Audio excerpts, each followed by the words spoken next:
So you created this model called Internal Family Systems, in short IFS, around 90s, and it is such an empowering, and powerful, impactful model. Thank you. It takes many people. And you know my excitement since I found out about it. I like to spread it in Turkey. Also bigger community like all the other friends. So I'd like to, in my effort to introduce the model, I'd like to talk with you about this model and how you created it, how it affected you, what was the journey like for you. But first, shall we start with you? Like, you've got many fans and they're so curious about you. Who are you in your life? My ordinary life? Ordinary life, yeah. Yeah. You know, I live a pretty simple life when I'm not teaching and traveling. So, especially during this pandemic, mainly I'm in my house writing or reading or occasionally taking walks in ordinary. And I've started playing tennis again, which feels good. So I used to be an athlete, so I still play tennis and basketball when I can. When I'm in town. And otherwise, it's a pretty boring life. I mean, I will watch good shows on television, and but it's not much different than anybody else. Okay, let's go back to your journey then. When you start working on IFS, I'm curious about which parts of you led you to create this model, to see the others' parts. Yeah, I think there were several things that led to it, that if they hadn't happened, it wouldn't have happened. So I think the first is I had a big desire to do something for the world that came both from my father, where my father was raised Jewish and then renounced organized religion, but still carried this sense of responsibility for healing the world, tikkun olam. And so I came away with a piece of that. He also was very frustrated with me. I'm the oldest of 6 boys.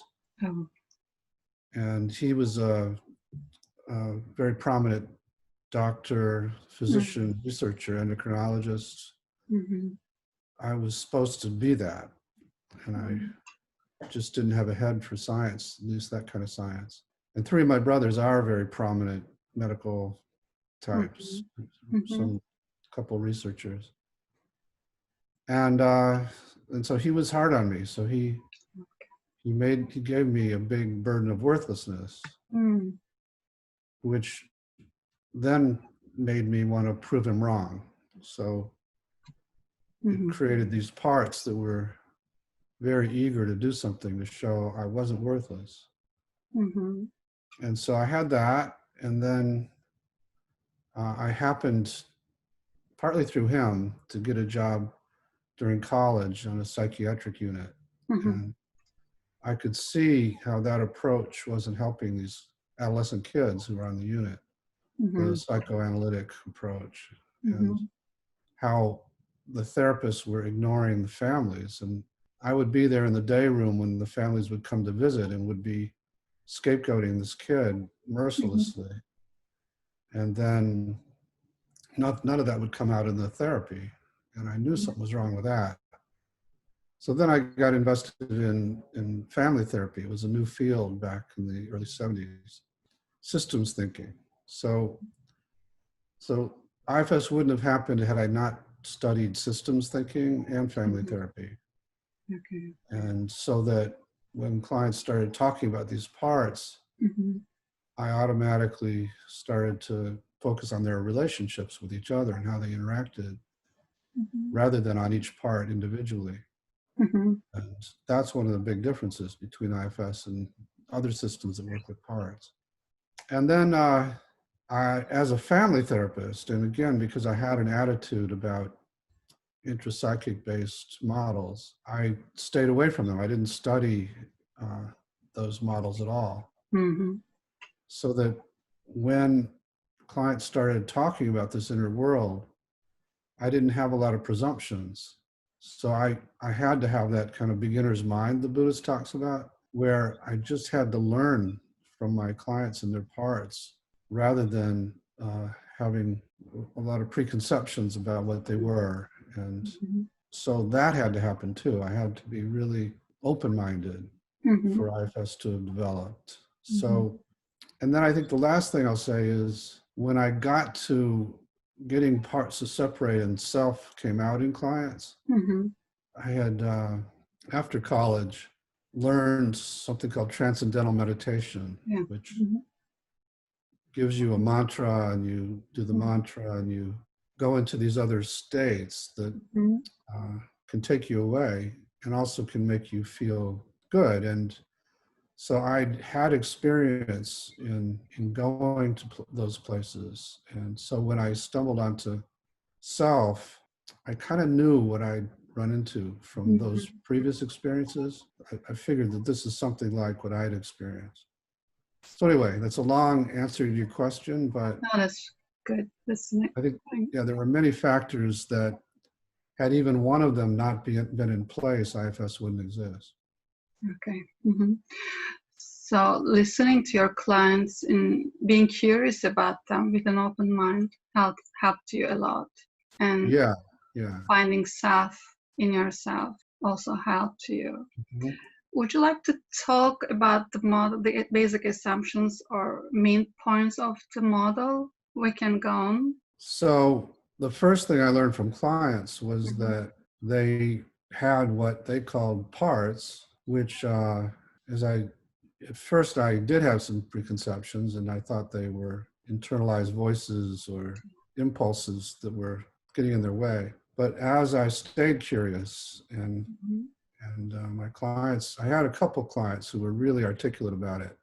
I was really lucky to learn a lot from them. And ultimately, I learned that, first of all, they're not pathological, they're not the product of trauma. And that as I noticed that I had them too, I started to think, well, maybe everybody has them. Maybe it's the natural state of the mind to be multiple that way. And so now, many, many years later, we can conclusively say that it is, that our minds are designed to have parts, that we're born that way, that they're all valuable. It wouldn't make sense to not have, so for them to not be valuable evolutionarily. But it is still scary for some people having multiple minds, Yeah, multiple minding. Why do you think that is? a lot of the reason is because of what used to be called the multiple personality disorder movement. Now it's called the dissociative disorder, dissociative identity disorder movement. Yeah. And that, starting with a guy named Pierre Genet, who was a French psychiatrist, I think, who's worked with trauma a lot and saw a lot of parts, but assumed they were the product of the trauma. Mm-hmm. He assumed that the mind was naturally unitary and that these were shards of a broken vase. And so the logical next step is to get rid of the parts and bring the mind back into unity. Mm-hmm. And that's the position that the multiple personality disorder people took. So that parts were a sign of pathology. To have parts means you're crazy. And that has permeated our culture, at least in the US. I don't know about Turkey, but here, if you start talking that way, then people assume you're crazy, or if you say you hear voices, and so that's made it hard, my job hard, to convince people that it's not a sign of pathology, but that trauma or what's called attachment injuries, bad parenting, will make these parts much more extreme, that takes them out of their naturally valuable states and forces them into roles that can be damaging and burdens them with extreme beliefs and emotions. Came from the outside world, came from the trauma, came from the messages you got from parents. and that these burdens sort of attach to the part, almost like a virus, like the coronavirus, and drive the way it operates and makes it very extreme. It takes it away from its naturally valuable state. So a lot of the healing is around the unburdening, the release of these extreme beliefs and emotions. And when a part's willing to do that, it will immediately transform, almost like magic, into its naturally valuable state. Definitely. Yeah. So that blew my mind when I first encountered it. And it still is pretty amazing. It's amazing. But it does corroborate the idea that they're valuable, that they're forced by these burdens, by being stuck in the past, by a variety of things, into these extreme roles that they don't like. So while the other models fight with these parts or beliefs that they have, you in this model listen to these parts and unburden them. Yeah. So they can take their original roles again. That's right. You don't need to fight with them. Yeah, they're very much like kids in a family. So if you're a family therapist and you're working with a family that has a kid who's acting out, you don't assume that the kid is bad, you know, and you try to understand the context of that acting out, what's happening in the family that's making the kid react and being this way. And you know, as a family therapist, you have to change a lot of those things in the family to liberate the kid from the role he's been stuck in. And then he'll return to his naturally valuable, to his, you know, naturally valuable state. So it's the same is true with these inner children, that they're forced into roles that are maintained by many different things. And you have to change those things before they're freed up to step out of the role. So, and many therapies make the mistake of assuming the part is the burden that it carries. So assuming that your suicidal part is just a bundle of suicidal thoughts that want to kill you, or assuming that your eating disorder is just that, it's just negative binge impulse, or anorexic part is what it seems, and or the rage, or any of these things that seem extreme. And when you make that assumption that that's what they are, you have very few options other than to try and fight with them, or ignore them, or lock them away inside. And that just makes them get more extreme. And so that's the dilemma that most other psychotherapies are in, because they believe that that's the answer, or to argue with them. You know, CBT is challenging these irrational beliefs inside, and the parts, you know, it doesn't get to where they're stuck in the past, it doesn't get to the limbic aspect of these parts. So they don't really let it go, they just shut up for a while. Thank you. And this is such an experiential model. While you are in training, if you experience this unburdening or have a chance to work with your parts, you see that they're there. So when you experience this change, it really affects you. So I see IFS like personality transformation work. When you get to know your parts and their relationships, it shows you why you have difficulties in life or in your relationships and everything. So how about you? And when you find out about those parts, you can have a relation with them, and then they change or not. But when you first started it, how was it for you without having anyone knowing IFS and to work, and you had to work with your parts to do IFS, of course. How did you manage that? How did you get to know your own parts?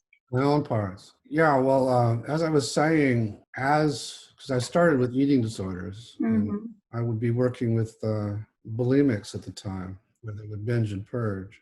And they started talking about the parts that were making them do it.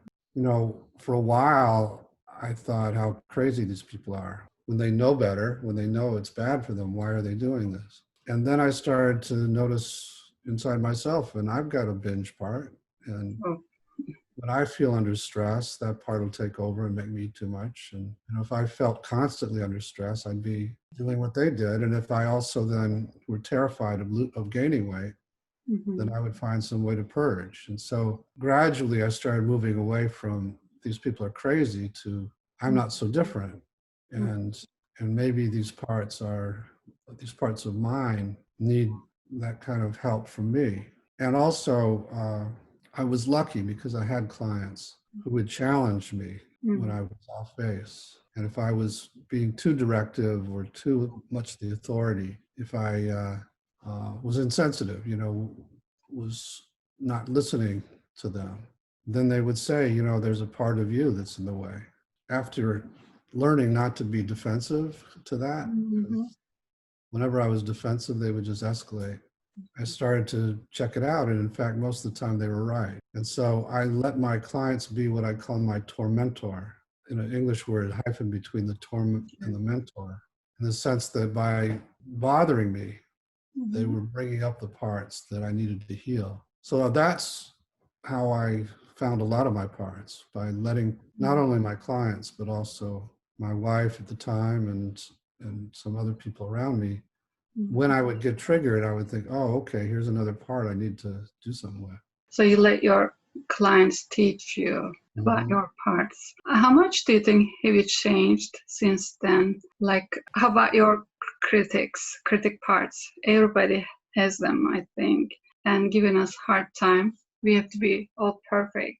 Is it still around for you? Is there hope for us?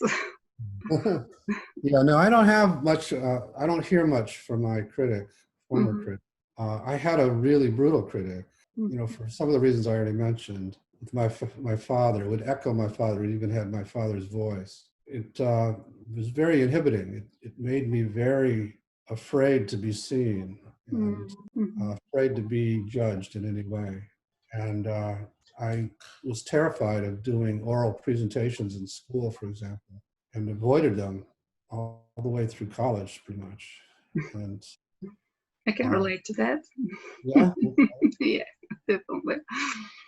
Yeah, and then I had to do that if I was going to bring this to the world. I had to get out in front of people, and so I had to start working with that part. So then I had a part from my father also, who could make it so I didn't care about anybody.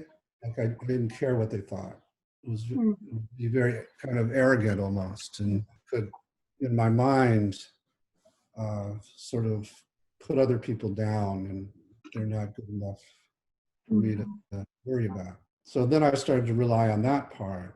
I got in front of people that I knew wouldn't like this, and some people might be critical.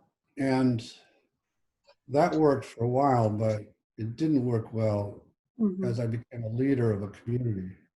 That arrogant part really triggered people. So I was lucky to have some people who were students of mine who also were pretty strong people and started to tell me about this part, how it was getting in the way.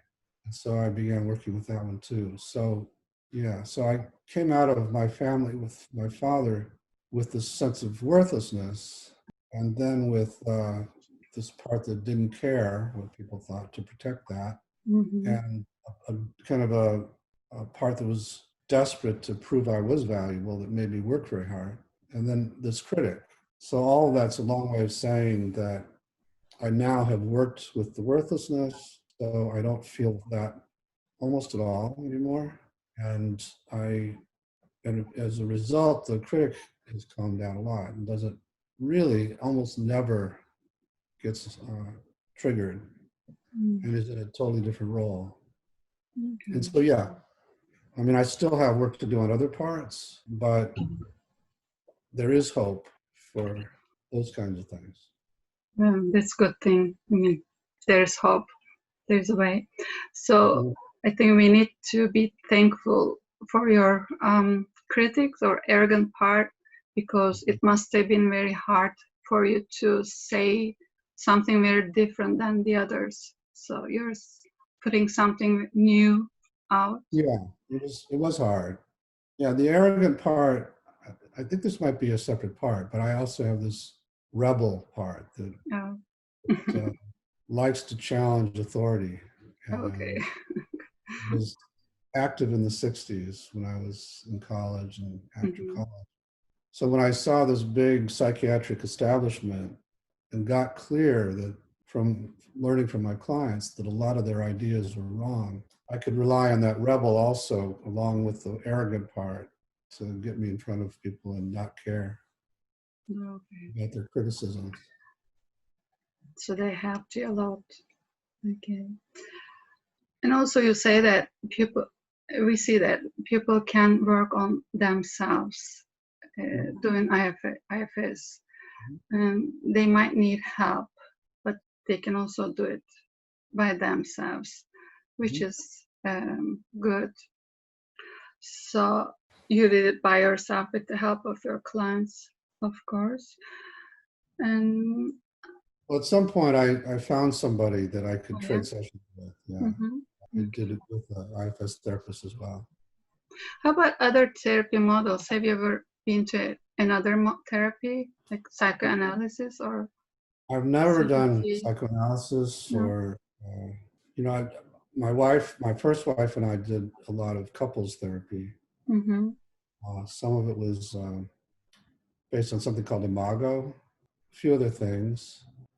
But I've never done any kind of intensive individual therapy other than IFS. So, So do you think IFS therapists, new ones, should be in a therapy, IFS therapy? yeah, Should they? Yeah. I think it's really important that people learn about their own parts and their self. Mm-hmm. And I think it also, a lot of the power of IFS comes from the confidence of the therapist. You can't totally have confidence in it until you've seen it work for yourself. So therapists start to learn it. I really encourage them to do it themselves so that they know in their bones that this actually works. Mm-hmm. Yeah, when you see it, you believe it. You don't learn IFS through books or Yeah, I other mean, you things. can learn a certain amount, but to Yeah, really, certain amount, yeah. yeah, to really help clients go to these deep places, Mm-hmm. you have to really believe in it.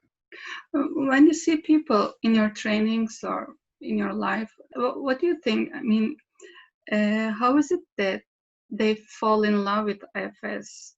I mean, when they learn about it, they just love it. Why do Why they is love it? it? Yeah. Why do you think that is? Why is it so appalling to them?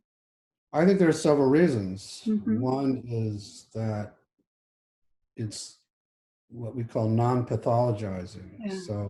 So many clients have been told that they have some diagnosis that Mm-hmm. makes them feel bad about themselves, and also it isn't very hopeful. It's like a life sentence. And IFS says the opposite. It says there's nothing wrong with you other than you got hurt when you were a kid, and we can heal all that. And we can, and there's this great person inside you we call the self. So you aren't your symptoms. You aren't these parts that are so extreme. You're this other person inside who knows how to heal all that. So that's, I think, a very appealing message. If it weren't true, it would be cruel because I'd be setting people up for false hope. But luckily it is true. And also, the self is a huge subject. Being self-led is a very important issue in our personal lives and also globally. When you're self-led, it makes so much easier to live. Is it always possible to be in self and be self-led? I haven't found it to be possible. Possible or I don't find it to be possible, no. I mean, maybe some monk who's off some time and life will still trigger you. Yeah. The Mm-hmm. difference when you're more self-led, though, is whereas before you would totally blend with the parts that get triggered and you would become them and you would react from them all the time. Mm-hmm. When you have more self-leadership, the same parts will get triggered maybe and start to overwhelm you or blend with you, but you're aware it's a part, and you can, in the moment, even negotiate with it to step back a little bit and trust you to stay more. And so you maybe aren't fully self-led in that moment, but you have a lot more self or access to self than you did before you knew about all this, when the part would just totally take over, and you would believe all of its assumptions about the person or the world, and you would act in the extreme ways it wants you to. So, I mean, that's a form of self-leadership that you're maintaining. But it's, you know, you're not reacting automatically in the way before. You have choice. You know, you might say, okay, to the part, you can take over here. But if you didn't want it to, it would respect that and would step back. For myself, I find that I can be pretty self-led in most every situation, except with when I get into conflict with my wife, and still trigger these thoughts that bring up these big protectors. Yeah. Of course. When the person is blended, it's so easy to believe what the part says. So I am this. It's hard to unblend. Yeah. So being self-led is the hope. It's challenging, and it takes practice, and it takes a lot of healing. So when you have lots of exiles and your system is very vulnerable, and you're quite delicate, so that lots of things can trigger you, and when you get triggered and those exiles start to go, it's very hard to control your protectors. They're much more apt to blend a lot. So healing your exiles then allows the system to calm down, trust yourself a lot more. Are there any problems that can't be approached by IFS? That shouldn't be approached by IFS? You mean psychiatric problems? Yeah, psychiatric problems. We work with virtually every diagnosis. So for me, it's not that, it's more the situation. So there are clients whose external world, you know, whose family situation or their marriage is such that if they were to start to change, stronger, for example, there would be a big reaction from the husband or the people around in a negative way, and in a way that could be dangerous. The client's external context is safe enough for them to be vulnerable or to get stronger. And if it isn't, that doesn't even say don't do IFS. It just says if you do it, do a lot of coaching with the client about how to not bring on the wrath of the people around them. How about dissociations? People think that if you work IFS with dissociations, it's like it's going to be going worse. Like people will be disorganized. Yeah, it's really the opposite. People who are dissociated usually have a big trauma history, and the dissociative part decided it wasn't going to let them really live here anymore. And if they get triggered, it's going to really take them out. If you think of that as dissociation, as a pathological, psychological process, then you're going to be afraid of it. And you're going to do things to counter it, which only makes the dissociative part stronger in its attempts to protect you. If instead you know, oh, here's a protective dissociative part, let me talk to it. And you do what we call direct access. You say, okay, so you're the part, takes Zoliha out, and tell me why. What are you afraid would happen if you let her stay in her body? What are you afraid would happen if you didn't automatically jump in and take away her brain? And the part will tell you, usually, it'll tell you, I'm afraid you would feel too much, or you'd be overwhelmed, or take some kind of risk, common reasons. And then we negotiate. Okay, that makes sense. If we did it this way, would you be okay not totally taking her out? These parts are just as reasonable as all the others. And so the common myth that if you start focusing on these parts, it'll make people dissociate more, or it'll make people, it'll bring them more to the surface and make them feel crazy. Really the opposite. Most of my clients sort of knew about their parts, but just knew they couldn't control them. They were battling them, and that was making things worse, and they were really stuck because of that. And here I come along and say, they aren't what they seem. If you're nice to them and you listen to them, they've got a reason for doing what they're doing, then in a sense, they're already out there, and you're rounding them up and you're bringing them all back home, which is the opposite of making people more dissociated. You're bringing them back into their bodies and making them more present.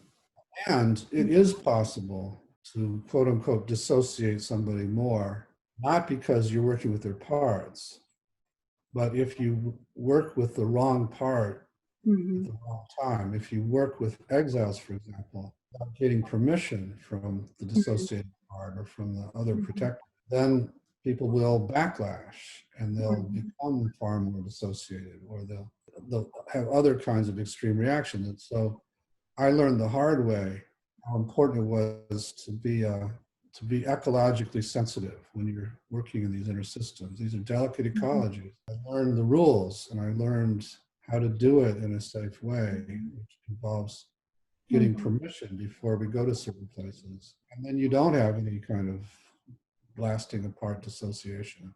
So you emphasize this getting permission from the protectors. It's the main, very important thing. What would be your other advices to new IFS therapists? What should they be careful about the most doing IFS? When they do IFS with clients? Yes, new IFS therapists. Yeah. The other main thing is for the therapist to be in self as much as possible.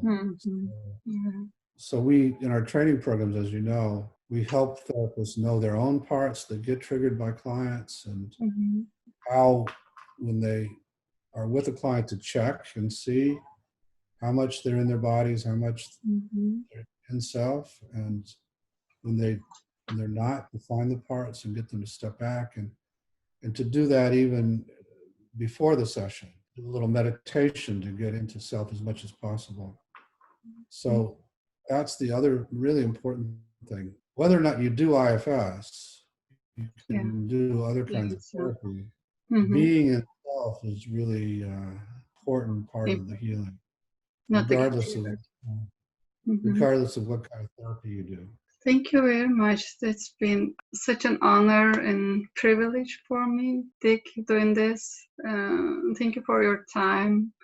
Is there anything that you'd like to add? Or I don't want to take up too much of your time, but if there's anything more that you would like to say. The only other thing I'd like to say is I'm thrilled, Zulia, that you're bringing this to Turkey. I can't thank you enough. I want to support you in any way that we can. So I'm happy to do more of this, or whatever you need. I think you're very talented, and I really think you can bring this to Turkey. So thank you very much. It's so it's great to hear that from you. Thank you. It's hard to get in touch with people like you, with being so busy, but you are so generous about your time and help and support. So thank you very much for being such a nice person. Thank you.